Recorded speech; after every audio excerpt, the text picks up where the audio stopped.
My name is Rajeev Sigamoney. I'm a filmmaker and I teach film at Illinois State University, and I'm in the Brooks basement. So let me go grab some films. The first one I'm going to start with, and I'm sure probably lots of people pick it, and maybe some people hate it now, is Pulp Fiction. I remember, this was probably my introduction to Tarantino, and I remember seeing it in a theater and not knowing what I was about to walk into. And gosh, I was probably in my 20s. I remember reaching a point in my life where I could go to movies and know what was going to happen in the end.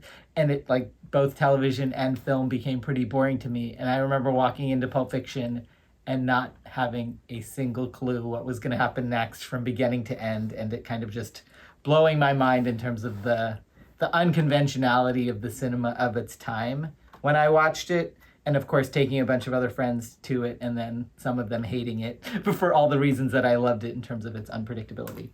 I'm trying to do a little bit of variety and not stay in one thing, but I picked Thelma and Louise. I remember watching Thelma and Louise as a kid, and it still blows my mind how progressive of a feminist theme of fighting against like a male society, with the ending that, I don't know that I want to spoil the ending, like as unpredictable of an ending as they chose for that film, with the themes that it had in the time period that it existed in, and it being commercially successful, is like blows my mind. And I think that, it probably took another 20 years before I think we had films made by female directors that like did it better, because there weren't that many in the space at the time.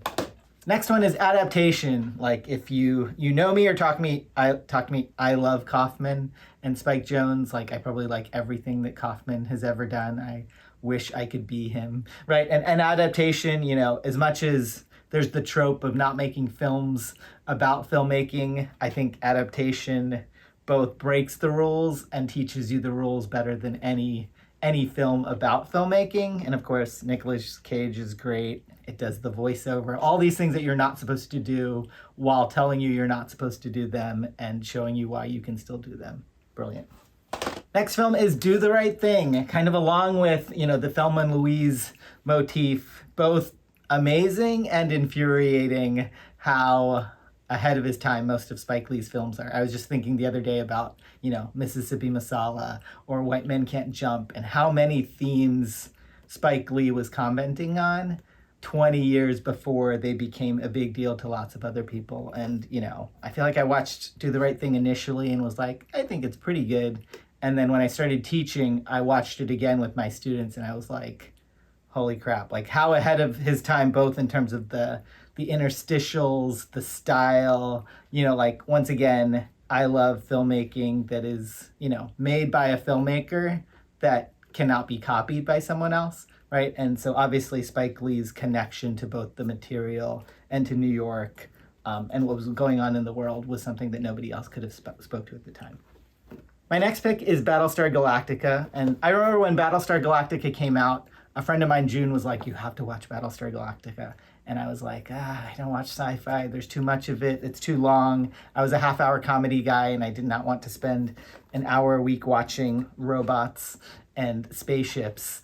And I watched, the first episode, or the movie that led into the first episode, and I just remember kind of being completely blown away. I grew up like in a religious community, and I still do love spiritual themes.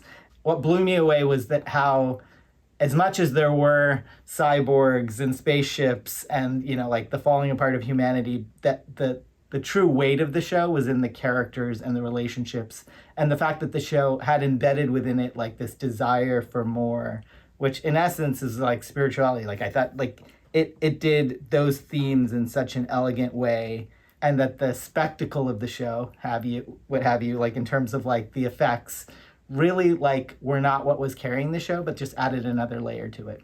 It became one of my favorite sci-fi shows, one of my favorite hour-longs, and probably led me into an appreciation of a genre that like I probably neglected for way too long. Those are my picks. Thanks for having me.